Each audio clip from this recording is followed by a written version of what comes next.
Very good morning to all my dear students. सुप्रभात विद्यार्थी मित्रमैत्रिणींनो. आज आपण adaptation in different types of plants हा भाग पाहणार आहोत. वनस्पतींमध्ये घडून येणारं अनुकूलन. आपल्याला सगळ्यांना माहीत आहे की काही वनस्पती ह्या पाण्यामध्ये वाढतात. Other plants grows in snowy region. Some plants grow in forest region. Others are grow in grassland region. Now today we have to study about the adaptation of different types of plants that grows in different region. वेगवेगळ्या प्रदेशामध्ये राहणाऱ्या वनस्पतींमध्ये कशा प्रकारे अनुकूलन म्हणजे adaptation घडून येतं याची माहिती आपल्याला घ्यायची आहे. Now first we will see adaptation in aquatic plant. जलचर वनस्पतींमध्ये घडून येणारं अनुकूलन. जलचर वनस्पतींचं जर तुम्ही निरीक्षण केलं तर आपल्या लक्षात येतं की त्यांचे जे देठ स्टेम्स आहेत आणि पेटिओल्स ज्या पाकळ्या आहेत त्या कशा असतात, सॉफ्ट अँड फ्लेक्झिबल. आणि त्यांचे लीव्ज अँड फ्लावर्स काय करत असतात, पाण्यावर तरंगत असतात. तर काही वनस्पतींचे लीव्ज आणि स्टेम ह्यांच्यावर काय असतो, waxy layer, coated with waxy layer म्हणजे काय, मेनसट थर असतो. आणि शिवाय त्यांचे स्टेम आणि लीव्ज यांच्या दोघांच्यामध्ये काय असतं, एअर स्पेसेस म्हणजे हवेच्या पोकळ्या असतात. कशासाठी हे सगळं असतं, for adapted those plants for floating, तर पाण्यावर तरंगून राहण्यासाठी. म्हणजे कुठल्या प्रकारचं अनुकूलन आहे त्यांच्यामध्ये, floating, adapted for floating. Now see adaptation in aquatic plant. जलचर वनस्पतींमधलं अनुकूलन. काय कॅरेक्टरिस्टिक आहे, the stems and petioles are soft and flexible. त्यांचे जे देठ आहेत, त्यांच्या ज्या पाकळ्या आहेत त्या कशा आहेत, कशा आहेत, मऊ आणि पोकळ, ज्याला आपण काय म्हणतो लवचिक आहेत. Leaves and flowers float on water. आणि त्याशिवाय त्यांचे जे लीव्ज आणि फ्लावर्स आहेत ते काय करतात, पाण्यावर तरंगतात. बरोबर आहे की नाही. And some other type of aquatic plants. आणि इतर जलचर वनस्पती ज्या आहेत त्या कशा आहेत, leaves and stem coated with waxy layer and air spaces inside the stem and leaves. त्यांचे जे लीव्ज आणि स्टेम आहेत त्यांच्यावर काय आहे, मेनसट वॅक्सी लेयर म्हणजे मेनाचा मेनसट थर आहे.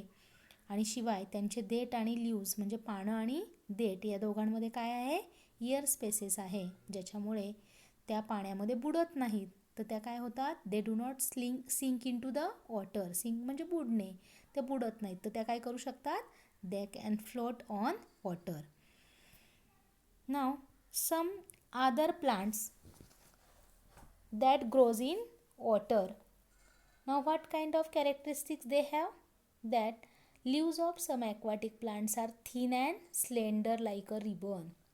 काही वनस्पतींची पानं जी असतात ती थिन मीन्स अरुंद, थिन मीन्स वॉट, अरुंद असतात. And slender like a ribbon, आणि रिबीनसारखी पातळ, स्लेंडर मीन्स पातळ असतात. कशासाठी बरं, तर त्या का बरं त्यांच्या वनस्पती, त्या जलचर वनस्पतींची पानं अरुंद आणि रिबीनसारखी पातळ असतात, काय त्यांना फायदा होतो, this shape helps them to withstand fast current of water. तुम्हाला माहिती आहे कधी कधी पाण्याचा प्रवाह हा कसा असतो, वेगवान असतो. आणि मग त्या वेगवान प्रवाहामध्ये विथस्टँड म्हणजे काय, टिकून राहण्यासाठी, तग धरण्यासाठी त्यांच्या पानांची रचना कशी असते, their leaves are thin and slender like a ribbon, and this shape helps them to withstand fast current of water.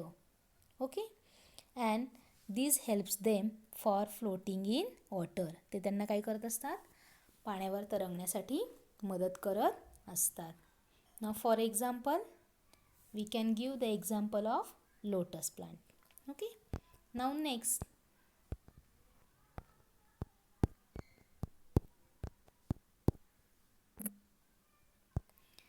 Adaptation in desert plant. आता वाळवंटीय प्रदेशामध्ये ज्या वनस्पती वाढतात त्यांच्यामध्ये अनुकूलन कसं घडून येतं, leafless or leaves like small needles. मुळातच काय असतात, पानविरहित असतात त्या वनस्पती, आणि जर पानं असतील तर लीव्ज लाईक स्मॉल नीडल्स, अगदी नाजूक सुईसारख्या आकाराची त्यांची पानं असतात.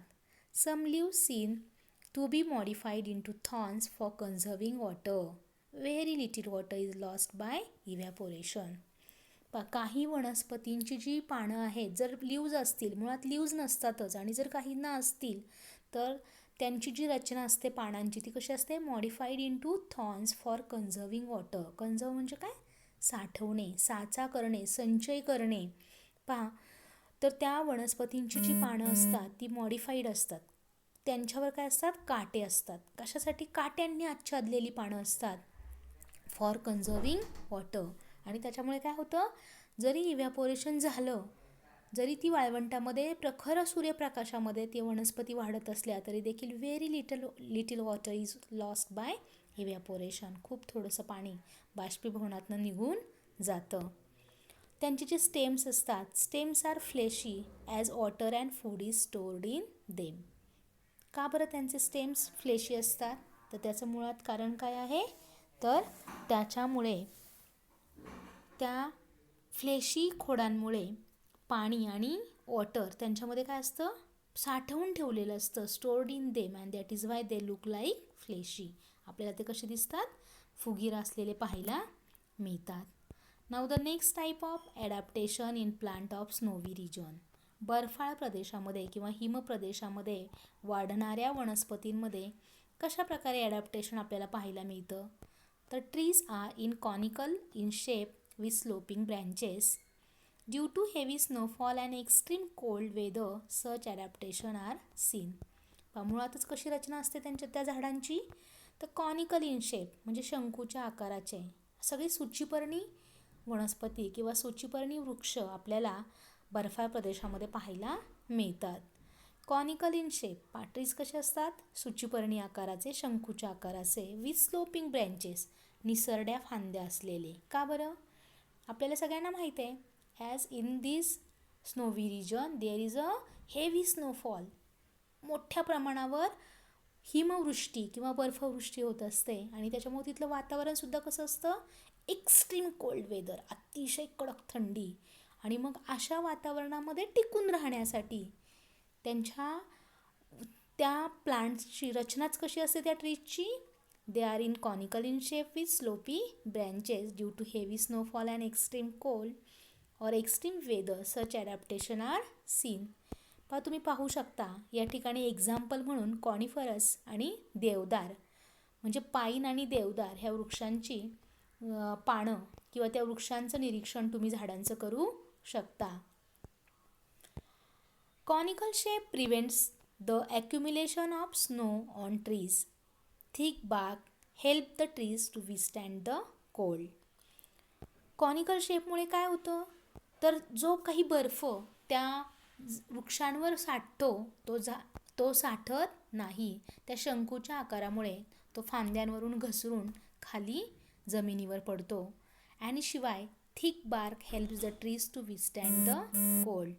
ज्या काही जाडसर साली आहेत त्या जाडसर सालीसुद्धा त्या वातावरणामध्ये, ती जाडसर खोडं जी आहेत त्या खोडांमुळे एवढ्या स्नोवी रिजनमध्ये सुद्धा हे ट्रीज काय करू शकतात, स्वतःला तिथे तग धरून टिकवून ठेवू शकतात. And that is why their shapes are conical. Conical shape, what are the use of conical shape?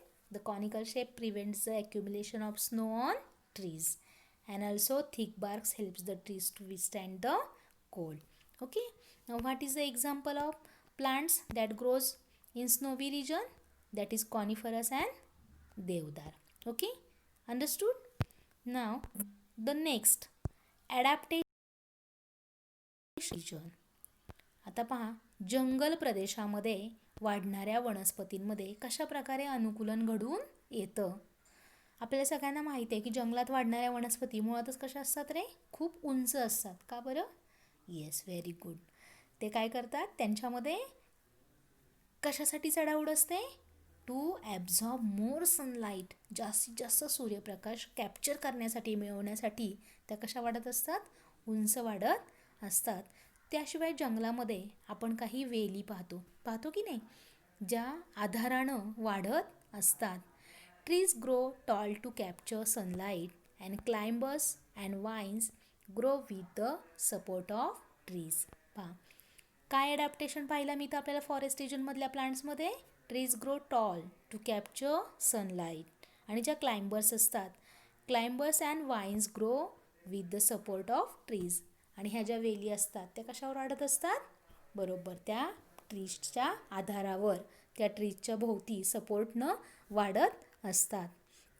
Climbers have adapted by having spring like tendrils with which they seek support from the host tree. पहा लक्षात ठेवा, इथं नवीन शब्द आला आहे host. Host म्हणजे काय? आधारक वनस्पती, आधार देणाऱ्या. हे टॉल ट्रीज जे आहेत त्यांना काय म्हणायचं? Host tree. मग हे ज्या क्लाइंबर्स असतात हे कशाच्या मदतीनं? स्प्रिंग म्हणजे तुम्हाला माहिती आहे की धाग्यासारखं गोलाकार, ज्याला आपण तणाव असं म्हणतो. काय म्हणतो? तणाव. तर त्या वेलींच्या खोडावर काय असतात? तणाव. म्हणजे त्या स्प्रिंगसारखा जो भाग असतो त्या तणावाच्या मदतीनं त्या काय करत असतात? होस्ट ट्रीजवर वाढत असतात. You can observe the picture carefully, then you can understood how the adaptation in plant of forest region took place. Now, the next type of adaptation in grassland plant. Adaptation in grassland plants. As we know, आपल्याला सगळ्यांना माहिती आहे की गवताळ प्रदेश म्हटला की आपल्या डोळ्यासमोर काय उभं राहतं? तर खुरटी झुडपं किंवा खुरट्या वनस्पती आणि वेगवेगळ्या प्रकारचे गवताचे प्रकार. Bushes and grasses of diverse type are seen in grasslands. पहा काटेरी झुडपं असतील किंवा खुरटी झुडपं असतील. बुशेस मीन्स खुरटी झुडपे. And grasses of diverse types. Diverse types म्हणजे निरनिळ्या प्रकारचे गवताचे प्रकार आपल्याला कुठे पाहायला मिळतात? ग्रासलँडमध्ये म्हणजे गवताळ प्रदेशामध्ये. का बरं? तर soil erosion is prevented by fibrous root of grasses. पहा गवतामध्ये जे तंतुमय रूट्स असतात, जी तंतुमय मुळं असतात त्याचा काय उपयोग होतो? They helps them to prevent soil erosion. जमिनीची धूप थांबवण्यासाठी त्याची आपल्याला मदत होत असते. आणि म्हणूनच गवताळ प्रदेशामध्ये आपल्याला कुठल्या प्रकारचे ॲनिमल्स राहताना दिसतात? Yes, animals like tiger, elephant and deer take shelter in these grasses. Okay, understood? Now, the next type of adaptation, that is adaptation for ingestion of food in plant. Ingestion means अन्न ग्रहणासाठी काही वनस्पती ह्या काही करत असतात? तर आपल्यामध्ये अनुकूलन घडवून आणत असतात. आता अन्न ग्रहणासाठी का बरं? तर मुळात त्या कशा असतात? हेट्रोट्रॉपिक. त्या परपोषी असतात, पॅरासिटिक असतात. त्या स्वतःचं अन्न तयार करत नाहीत. का करत नाहीत? तर मुळात त्यांच्यामध्ये अन्न तयार करण्यासाठी लीव्ज नसतात, पाने नसतात.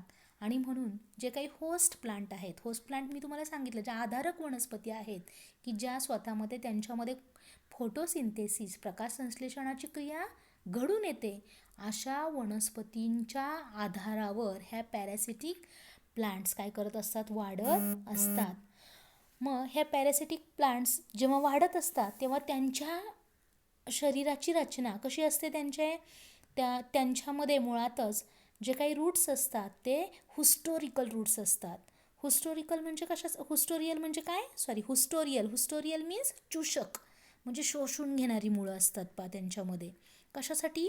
For sucking and absorb nutrients from the host plant. ज्या वनस्पतीच्या आधारावर त्या वाढतात त्याच वनस्पतीमधलं महत्त्वाचे जे न्यूट्रिएंट्स म्हणजे काय? पोषक द्रव्य. आपल्या सगळ्यांना माहिती आहे की plants need nitrogen, phosphorus and potassium to grow. पहा वनस्पतींना वाढीसाठी कोणते 3 घटक महत्त्वाचे असतात? Nitrogen, second phosphorus and third one is potassium. आणि म्हणून अशा ह्या ज्या वनस्पती आहेत ही पोषक द्रव्य नायट्रोजन, फॉस्फरस आणि पोटॅशियम ही कुणाकडनं शोषून घेत असतात? तर होस्ट प्लांटकडनं म्हणजे होस्ट ट्रीजकडनं किंवा त्या आधारक वनस्पतींच्या मुळातून त्यांच्या मुळामध्ये म्हणजे हुस्टोरियल रूट्सच्या मदतीनं त्या ॲब्झॉर्ब करत असतात किंवा शोषून घ्यायचं काम करत असतात. आणि मग अशा प्रकारे it grows on a host plant. त्या काय करतात, आधारक वनस्पतीवर वाढत असतात. Look at the picture carefully. What is the example of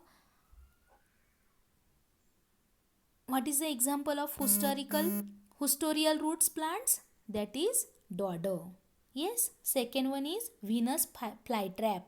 पा लक्षात ठेवा, अमरवेल. कुठली वनस्पती? अमरवेल. आणि सेकंड वन दॅट इज कुठली आहे? Venus flytrap. ह्या वनस्पती काय करत असतात? त्याशिवाय ड्रॉसेरा या वनस्पती तर काय करत असतात, जर नायट्रोजन नाहीच मिळालं, त्यांना नायट्रोजनची कमतरता जर भासली, तर they can complete their need of nitrogen by consuming insects. पहा, कीटकांना खाऊन त्या काय करत असतात, आपली नायट्रोजनची कमतरता भरून काढत असतात. आणि मग कशी काय ते कीटकांना खात असतील? तुम्हाला प्रश्न पडला की नाही, मॅडम ते कीटकांना कसं खात असतील? तर त्या वनस्पतींमध्ये मुळातच कशा प्रकारचं ॲडॅप्टेशन असतं, तर adaptation are seen in these plants which serve to attract insects and hold them captive.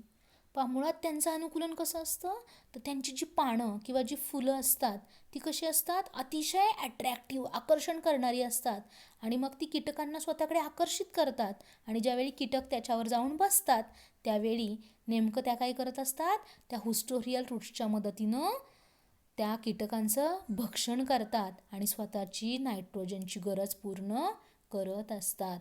मग पहा, नायट्रोजनची गरज पूर्ण करणाऱ्या कुठल्या कुठल्या टाईप ऑफ प्लांट्स आहेत, ज्यांना आपण इन्सेक्टिव्हरस प्लांट्स म्हणतो. त्यांना काय म्हणायचं मग? इन्सेक्टिव्हरस प्लांट. इन्सेक्टिव्हरस प्लांट म्हणजे काय? कीटकभक्षी वनस्पती. मग कोणकोणते आहेत? Drosera, second Venus flytrap, then pitcher plant etcetera. येते लक्षात? मग अशा पद्धतीनं अन्नग्रहणासाठी वनस्पतींमध्ये काय घडत असतं? ॲडॅप्टेशन घडून येत असतं. आता मुलांनो, आपल्याला पान नंबर 2 एक ॲक्टिव्हिटी दिलेली आहे, यूज युअर ब्रेन पॉवर. तुम्ही तुमचे ब्रेन पॉवरचा उपयोग करा आणि काय करा, प्रश्नांची उत्तरे लिहा. Now we will discuss on those type of question. Now what is the first question? See, why does water trickle off lotus leaves? कमळाच्या पानांच्या पृष्ठभागावरून पाणी का ओघळून जाते? अतिशय सोपं आहे, मी तुम्हाला सांगितले. काय लक्षात ठेवायचं? आपल्याला माहिती आहे की कमळाची पानं म्हटलं, लोटस लीव्ज म्हटलं की आपल्या डोळ्यासमोर काय आलं पाहिजे? Yes, it has a coating of waxy layer on it stems and leaves. संपलं, एवढंच उत्तर आहे. ही कमळाच्या पानावर किंवा आळूची पानं असतील, त्या आकाशियाच्या त्या पानांवर काय आहे, ते प्लांटची रचना कशी आहे? Their plants has a coating of waxy layer on it stems and leaves. आणि त्याच्यामुळे काय होतं? If water falls on the leaves, जरी पाणी त्या पानांवर पडलं, it is not absorb but gets trickled down. जरी पडलं तरी ते शोषून घेतलं जात नाही, उलट ते काय होतं? ओघळून खाली जातं. Now the next question, why don't the leaves of these plants rot in water? Rot means सडणे. मग त्या वनस्पतींची पानं सतत पाण्यामध्ये राहिल्यामुळं सडत का नाहीत? त्याचं पण हेच एक महत्त्वाचं कारण आहे की त्यांचे लीव्ज कसे असतात? The leaves of aquatic plants have waxy coating on them and there are no stomata on the leaves and thus water cannot enter the leaves. लक्षात ठेवा की त्यांचे लेयर्स कसे आहेत? वॅक्सी आहेत. आणि त्यांच्याशिवाय there are no stomata on the leaves, त्यांच्या पानावर पर्णरंध्रसुद्धा नाहीत आणि म्हणून the water cannot enter the leaves, ते पाणी त्या लीव्जमध्ये पानांमध्ये प्रवेश करू शकत नाही आणि म्हणून ते सडत नाहीत, त्या वनस्पती रॉट होत नाहीत. Understood? Now the last question, why are their roots short and fibrous? जलचर वनस्पतींची जी मुळं असतात ती मुळातच आकाराने कशी असतात, लहान, आणि शिवाय फायबरस म्हणजे तंतुमय. तर आपल्याला सगळ्यांना माहिती आहे की रूट्सचं कार्य काय आहे. आपण 5th स्टँडर्डपासून पाहतोय. What is the function of root? The main function of root is to hold the plant firmly. झाडाला घट्ट पकडून ठेवायचं. आणि दुसरं कार्य, and to absorb water and mineral for the plant. मातीमध्ये, जमिनीमध्ये खोल जाऊन काय करायचं, जे महत्त्वाची मिनरल्स, जी खनिजं आहेत, ती खनिजं आणि वॉटर, पाणी काय करायचं, शोषून घ्यायचं. हेच मुळात काय रूट्सचं कार्य आहे. पण आपल्याला माहिती आहे की पाण्यामध्ये राहणाऱ्या वनस्पती ज्या आहेत, both of these functions are not needed for the plants like lotus which floats on the water. पण हे कुठलंही काम लोटससारख्या वनस्पतींचं पाण्यामध्ये होत नाही किंवा त्याची गरजसुद्धा त्यांना भासत नाही. And therefore their roots are short and fibrous. आणि म्हणून त्यांची जी मुळं आहेत त्या आकारानं लहान आणि तंतुमय असतात. समजलं? अंडरस्टूड? वाय? बिकॉज